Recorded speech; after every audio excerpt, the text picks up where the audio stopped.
Kenaikan tunjangan DPR ini sempat didemo pada hari Senin kemarin dan Kamis esok rencananya gedung DPR RI akan kembali didatangi para pendemo.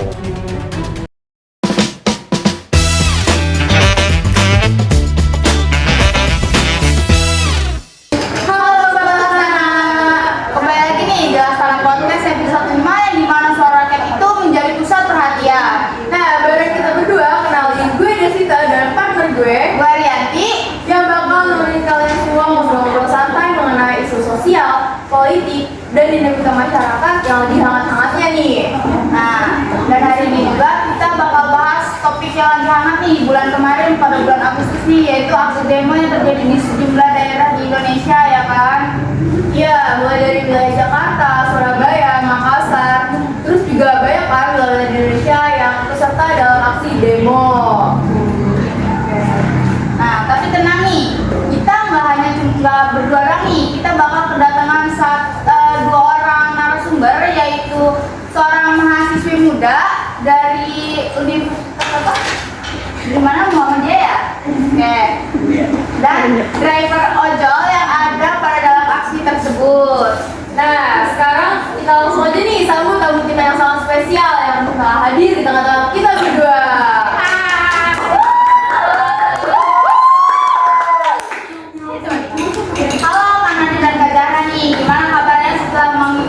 Demo kemarin, alhamdulillah ya masih bertahan hidup setelah aksi bakar kemarin. Oke. Demo kemarin juga, tapi alhamdulillah sih sehat walafiat sampai sekarang. Oke, baik. Kita ngobrol lagi. Langsung aja gue mau nanya ke Kak Nadif terlebih dahulu kali ya. Oke. Nih, kita mau nanya nih Kak Nadif nih.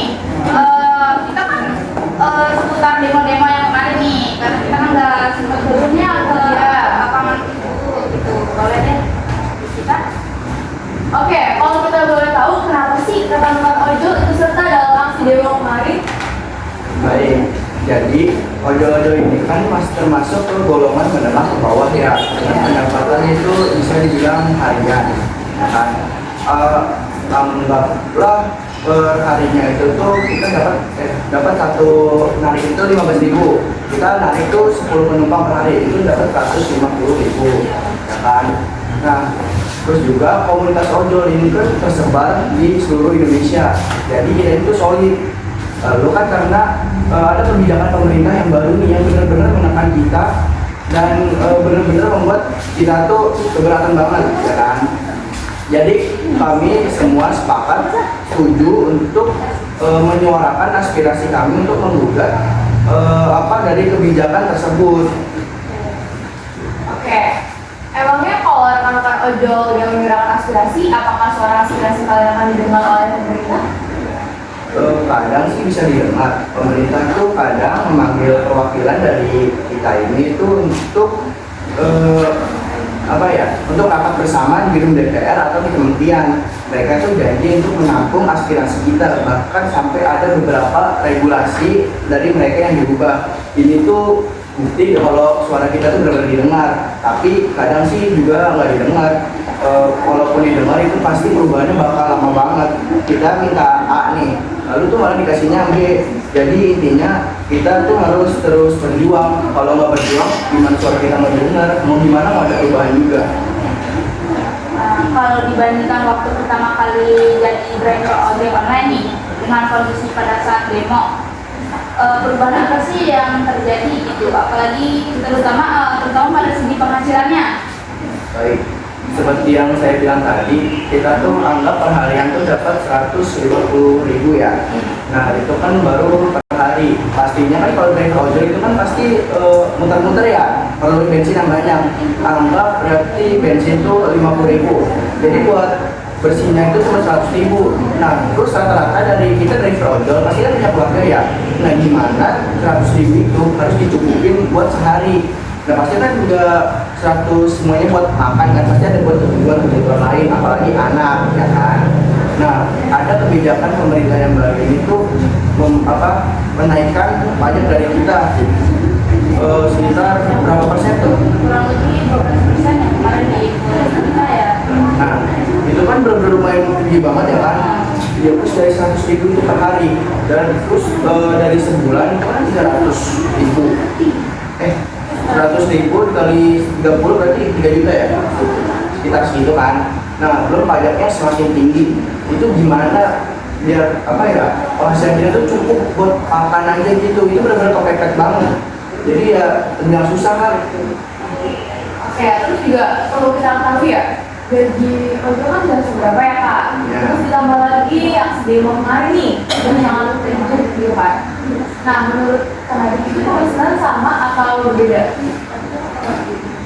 Baik, karena kan dari aksi demo kemarin nih, itu kan driver ojol kan solid untuk menyuarakan aspirasi. Anggaplah itu ada sekitar 80% driver ojol yang ikut turun dalam aksi demo tersebut. Jadi ada 20% itu yang masih mencari nafkah, ya kan.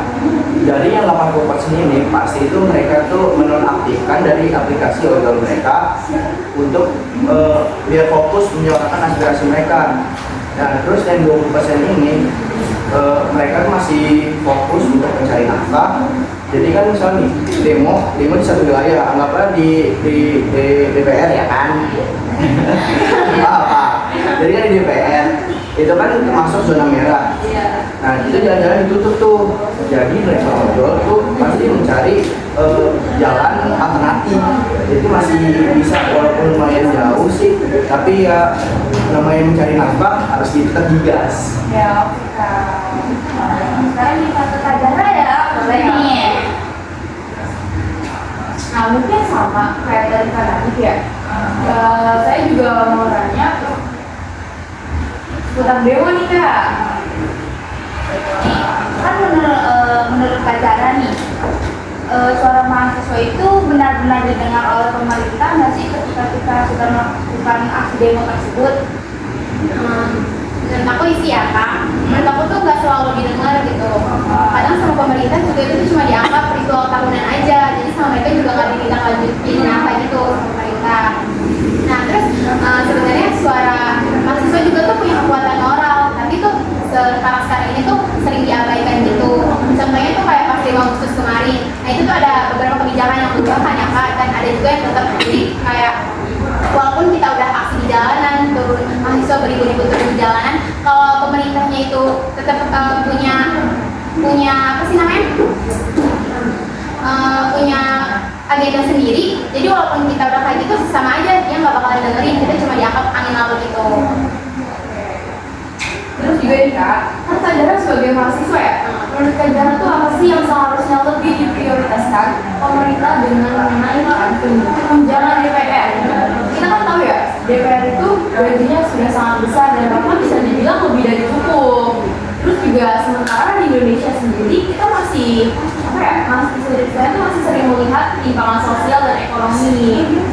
Nah, itu menurut Kak Zahra gimana tuh? Nah, menurut aku ya pemerintah itu harusnya tuh lebih ke penanganan kemiskinan, terus kayak pemerataan pendidikan, kesehatan gitu.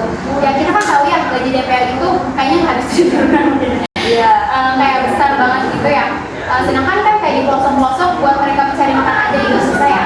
Nah seharusnya pemerintah itu lebih mementingkan kepentingan rakyat dibandingkan kenyamanan pejabat-pejabat tinggi yang hidupnya aja udah mewah kayak udah dapet mobil dinas, terus kayak jalan ke luar negeri, dan itu kan hidup mereka itu udah mewah. Sedangkan rakyat Indonesia aja ya yang kita lihat sekarang ini kayak masih banyak yang kekurangan. Jadi pemerintah lebih baik mementingkan rakyat terlebih dahulu gitu ya.